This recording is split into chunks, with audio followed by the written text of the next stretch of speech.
Hello everyone and welcome to Online Help Guide. Today in this video, I'm going to show you how to follow someone on Pinterest. So without any further ado, let's dive right into it.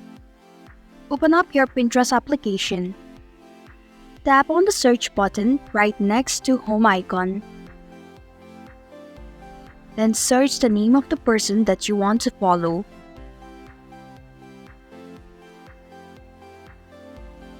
Then tap on Profiles button. Once you find the person that you want to follow, tap the Follow button. And this is how you can follow people on Pinterest. Thank you for watching the Online Help Guide. I hope this video was helpful. If it was, please hit the like button and comment if you have any questions or feedback. Also, if you are new to our channel, please subscribe and hit the bell icon so that you don't miss our upcoming videos.